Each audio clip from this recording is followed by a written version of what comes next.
Crossing the road here in the Philippines can be quite an adventure. For me, it's the beginning of a quest into the unknown. I'm here on the island of Palawan in the west of the Philippines to explore a mountain that has no name. It's located down in the south of this island, and for all records and all intents and purposes, no botanists or zoologists have ever been to the mountain top to discover the wildlife that occurs there.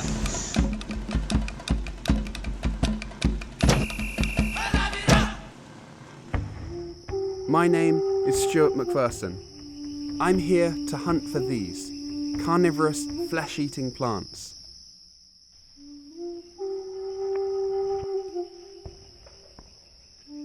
They're called Nepenthes, or pitcher plants, and they grow right across Southeast Asia and beyond. Their elaborate and colourful traps are irresistible to insects and other small animals. And so far, 130 different species have been discovered across this region. Each one of them has its own unique trap shape and structure, but the end result is all the same. They attract, capture and eat small insects, slowly digesting them inside their pitcher leaves. And there are many more species of these remarkable flesh-eating plants waiting to be discovered.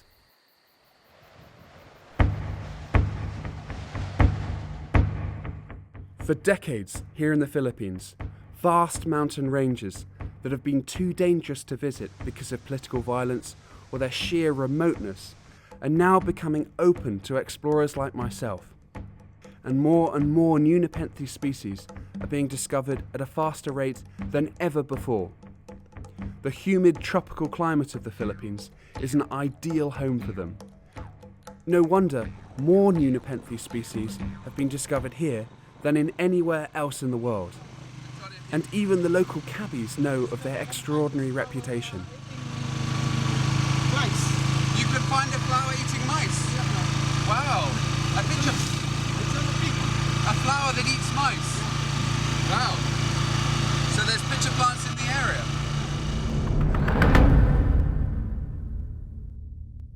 And he's not joking either. I took this photo on an earlier trip to Malaysia. This mouse was trapped inside this pitcher plant. It never stood a chance. The truth is, though, much less dramatic. No Nepenthes or any other carnivorous plant truly eats vertebrates. It's just that the larger Nepenthes are occasionally lucky enough to trap and kill a rodent by chance.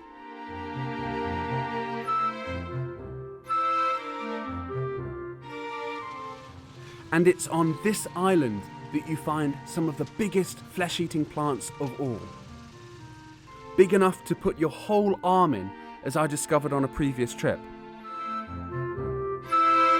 In fact, I've been lucky enough to discover 5 new species of Nepenthes just over the past few years. And there are hundreds of other mountains in this region that have yet to be explored, with who knows how many new species awaiting discovery.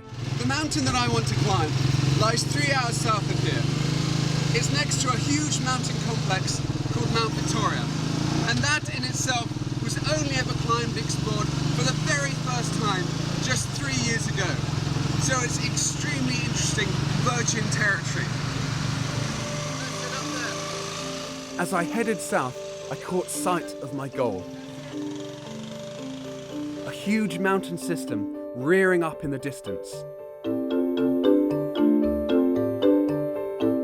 Even the roads don't go that far, and when they run out, you enter wilderness.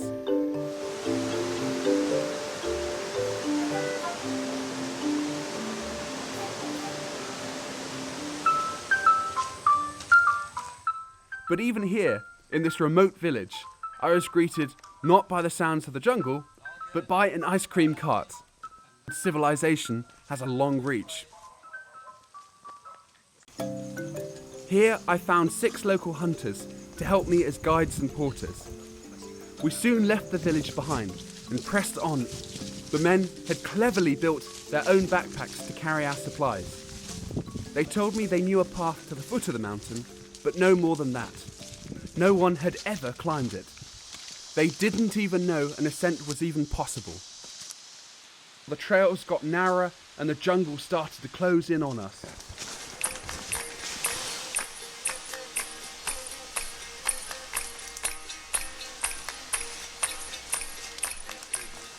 When the path ended, we followed faint trails left by the hunters and their game, and then we came into raw jungle.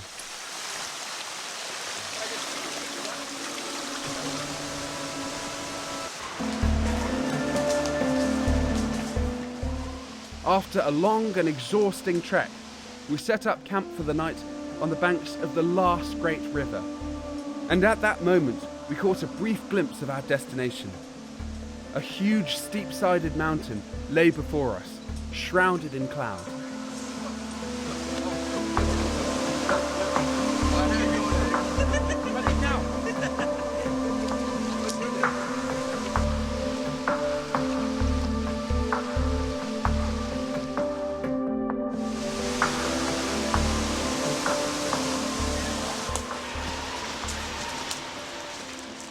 The next day, we left the rivers behind and followed more trails. And then we began to climb. The undergrowth crawled with leeches, waiting for a passing animal to be their next meal. Instead, they dined on us. It really looks worse than it is. It doesn't hurt as they suck your blood, and they're easy enough to remove. But they secrete anti-blood clotting enzymes, which means that the wound bleeds for many hours. This was a pretty hostile environment. The plants here were all ready to draw blood, laden with sharp spines. We've climbed up to about 450 metres or so and encountered our first pitcher plant. Yeah, this one. Yes. Remember the fat bottom one? It's a good sign to see that the mountain's wet enough to harbour pitcher plants, and so a good sign for what's on the mountaintop itself. As we continued, it soon became apparent why the hunters struggled through the lower slopes of the mountain to come here. They collect this, which is the resin of the agatis tree. By carving these parallel notches into the bark of this great tree, they drain the resin that flows down and they chip away at it and collect it and bring it back down to sell in the lowlands. A kilo of this resin would cost at the market about 20 pesos. That's about 50 US cents or about 30 British pence. It's used for a whole range of applications, but the most important out here in the forest is for starting fires. It burns with a bright, powerful flame, even when wet.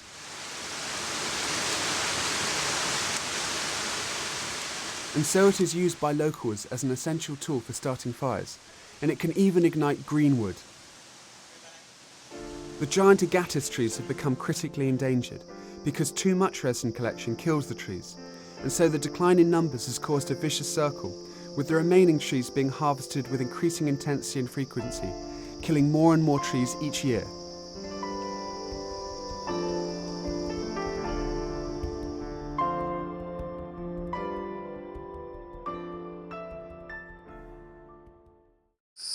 We've just come across also this snare trap for catching small animals, perhaps even birds. It's quite clear to see how it works. There's a bent twig that acts as the spring and a small trigger system with these 3 sticks in the middle.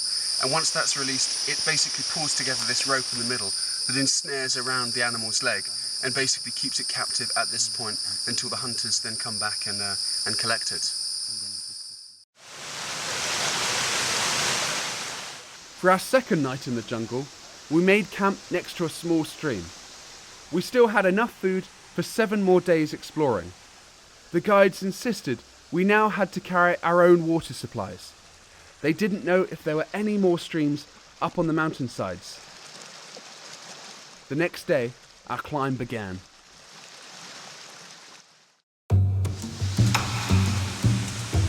This is our 3rd day of climbing and we've reached up to about 1,100 metres or so. As you can see, the vegetation has changed abruptly. We've left the lowland rainforest and now are in this montane scrub consisting of small trees.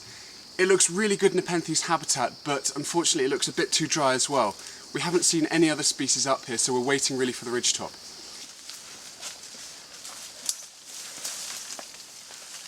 Even up here, though, there were small signs that people still do come here.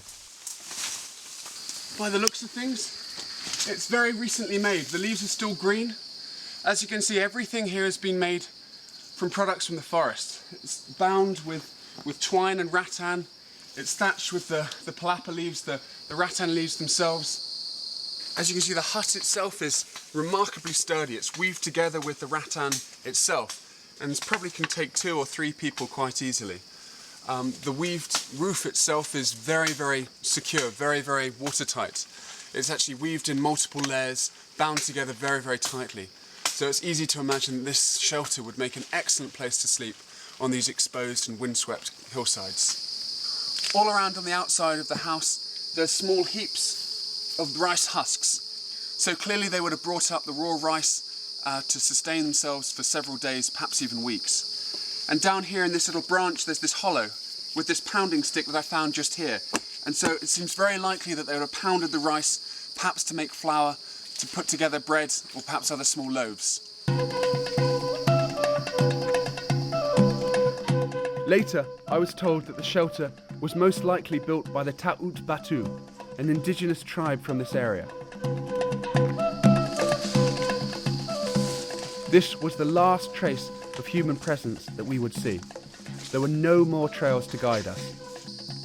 We came across these strange, bright orange crabs. There have never been any reports to date of these land crabs at such high altitudes. We're really close to the summit now. Our guides are forced to machete a trail right in front of us. At the moment we're clearing a campsite area to actually put up a base before we try the final assault through this dense, impenetrable bamboo forest. And just before the rain arrived, we finished setting up our summit camp. The night was to be cold and wet on this humid and mossy mountain slope.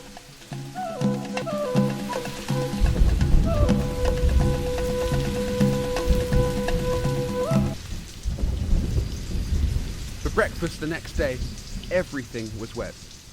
With a small supply of resin, we managed to start a fire. And I managed to dry out my camera. The guides sharpened their machetes before we set out, and I climbed on to see what lay ahead. We were on a ridgetop that continued off into the distance. We would have to head along to the summit of the ridge. That's easier said than done. Thankfully, the guides had sharpened their machetes. Our local guides have macheted this trail across the ridgeside. It goes on for about 1 kilometre or so. This area is just completely unexplored and uninhabited. There's no hint of a trail, no hint of a path. They've just simply macheted straight through the forest. It actually makes it quite difficult because as you pass through this trail, all the remnant sticks that are cut off at angles are incredibly sharp and absolutely lacerate your legs. So it's not easy to navigate across this exposed ridgeside habitat.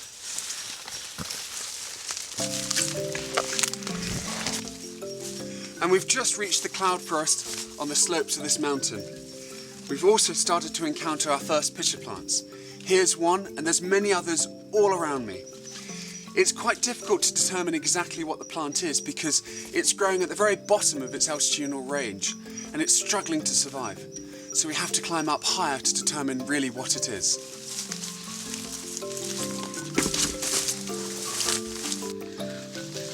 The problem with this ridgeline is that it's just too vegetated for the pitcher plants. We've got to get to a more open spot and find out where we can go.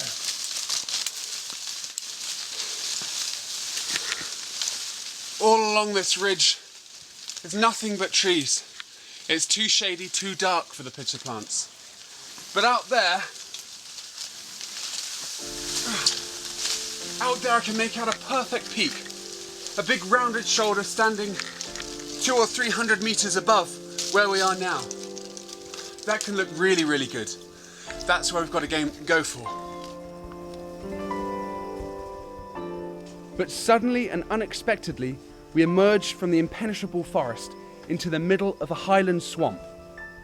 Our guides had never seen anything like it before, or even heard of one around in these mountains. If true, it meant the area had truly never before been explored. It's really interesting when observing the vegetation. From the south where we've just come, the vegetation consists of these big trees. It's much denser, much thicker. But as we progress over to this new peak that apparently has never been climbed, it is much sparser, much thinner, much lower, which might suggest that it's an ultramafic peak, which is really, really good for pitcher plants. So that's another very good sign that we've got an interesting area to explore. It's a small carnivorous sundew. It's called Drosera ultramafica. This plant's only known from two other mountains on Palawan, Mount Victoria and Mount Mantingahan, and these are by far the biggest. They're quite distinctive because they form a tower, and so it holds really good hope for what's up on the mountain summit itself. So we've just got to really keep on exploring. It's clear that something has been living here. There's these massive flattened out areas. The only animal large enough to do this here on Palawan is wild boar, so perhaps this is a population of wild boar living up here as well. There's no more pitcher plants here. We've got to get right up onto the top of this hillside up here, this big peak. There we stand the best chance of finding something, whether it's new or known. The only way to find out is to get there.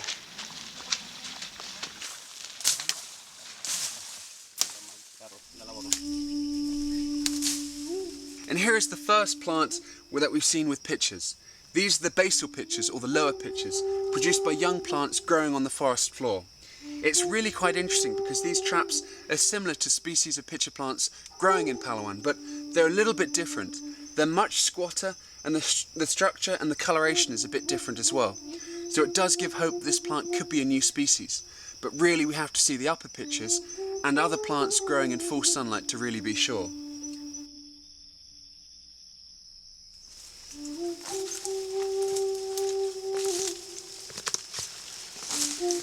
And here are some other pitchers. These are produced from leaves that emanate along the length of the stem, so as the plant climbs up to the canopy. They're generally more brightly coloured, often having more nectar, and generally attract more flying insects, particularly flies and wasps. And this allows the plant to really capture a different spectrum of prey up above the canopy, up in the upper reaches of the vegetation.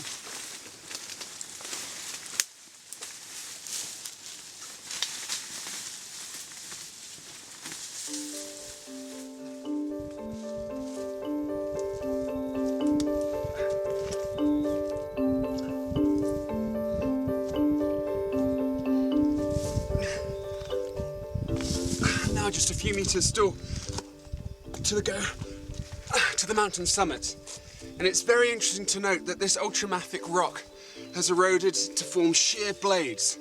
The whole mountain is covered with them. These knife edge ridges that markate the summit of this mountain really are as sharp as a knife, so if you were to fall onto them it could be very bad indeed.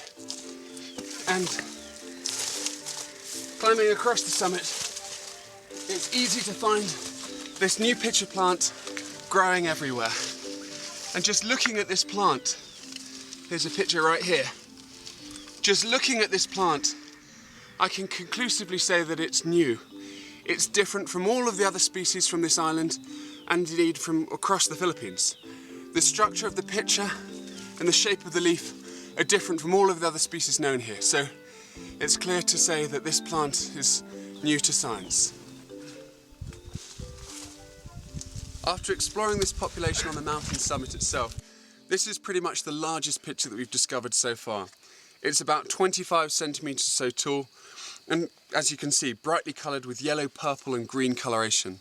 It's a spectacular new find, and a really nice addition to the Nepenthes of the Philippines. It's interesting to observe that in each pitcher, there's a whole ecosystem of life that lives in the trap and consumes the prey that the plant captures. In this trap in front of me, I can see mosquito larvae, small spiders, and a whole variety of other animals. And it's very possible that many of these other organisms living inside the traps could also be new to science. The pitchers look like flowers, but actually they're not. They're highly modified, highly specialised parts of the leaves. The plant will produce flowers, but only when it grows higher up into the canopy. The pitchers themselves are highly complicated structures to catch and kill insects and other small arthropods. The upper surface of the lid is brightly coloured, and also on the lower surface there's glands that secrete honey-sweet nectar. The combination of colour and the nectar attract the prey that climb up the rough exterior surface, or also by way of these wings down the front. Once they're at this opening or this mouth of the pitcher, they very rapidly fall inside because this rim or peristome is very slippery. Once they fall inside, they fall directly into the digestive fluid contained within the trap. They're unable to then climb up the interior and escape because the inner surface is covered with a waxy secretion, and also the inner margin of this rim is lined with long, really sharp needle-like spines that form a physical barrier to prevent the prey from climbing out. Once they're inside, they eventually drown and are digested by the acids and enzymes secreted by the plant. And the nutrients are absorbed directly through the wall of the pitcher and used by the plant for growth. I observed the animals that visit the plant's traps, and which could conceivably turn into prey for the plants. They're attracted usually by the nectar and the colours of the pitchers. And here is a flowering plant in front of me. As you can see, the flowers are borne on a long spike that emanates from the centre of the rosette. It's quite distinct from the leaves that bear the tendrils that produce the pitchers on the ends. It's quite interesting because these pitcher plants produce flowers of a single sex. Each plant is either male or female. This one happens to be a male, and it has a very sweet musky scent that's quite distinctive and unlike most other pitcher plants from the Philippines. We found this previously unknown species of pitcher plant. It was unusual in that it produces black upper pitchers, a trait not seen in any other species of Nepenthes in the Philippines. It's the morning of our 6th day and we're now starting our descent. It's been a very interesting experience exploring this ridgeside. And now really the great last frontier for exploration is this ridge point up here. We quite optimistically hoped we could cut our way right the way through round to that top, but it was simply impossible in the time that we had. But this last ridge north of the city of Nara is completely unexplored, and it holds very high hope that we found a new Nepenthes here. There could also be one up there. So that really is the next goal and the next quest.